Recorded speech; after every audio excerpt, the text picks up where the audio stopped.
वालेकुम YouTube family. उम्मीद है आप सब ठीक होंगे, खैर खैरियत से होंगे। आज हम बना रहे हैं बहुत ही सिंपल और क्विक मूंग मसूर की दाल, जो बहुत कम टाइम में डिलीशियस बनकर तैयार हो जाती है। सबसे पहले मैं 1 कप मूंग दाल को और 1 कप मसूर दाल ली। दोनों को अच्छी तरह मैंने वॉश करके आधे घंटे के लिए सोक कर लिया।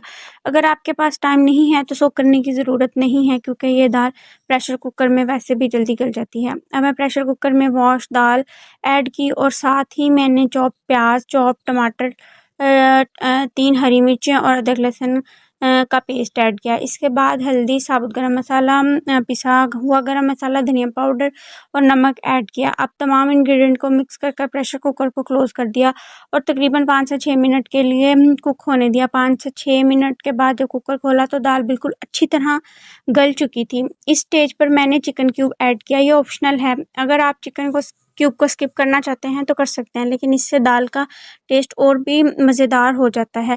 अब दाल को अच्छी तरह मिक्स कर लिया। अब बारी है इसके डिलीशियस तड़के की। इसके लिए मैंने पैन में थोड़ा सा ऑयल गरम किया, फिर ज़ीरा, थोड़ी सी लाल मिर्च और चॉप्ड हरी और लाल मिर्च ऐड करके हल्का सा भून लिया। जब इसका अच्छा सा अरोमा आने लगा तो ये गरम गरम तड़का दाल के ऊपर पोर कर दिया। आखिर में फ्रेश हरा धनिया स्प्रिंकल किया और हमारी डिलीशियस मज़ेदार ये मूंग मसूर की दाल बिल्कुल रेडी है। मैंने इसे गरम गरम चावल के साथ सर्व किया और यकीन करें दाल चावल का ये कॉम्बिनेशन बहुत ही मज़े का बना। आप भी ये क्विक और इजी रेसिपी ज़रूर ट्राई करें। अगर रेसिपी पसंद आए तो ये वीडियो लाइक करें, शेयर करें और ऐसी ही ये होममेड रेसिपीज़ के लिए फॉलो और सब्सक्राइब करना ना भूलें। मिलते हैं तब तक एक नई रेसिपी के साथ, तब तक के लिए अल्लाह हाफ़िज़।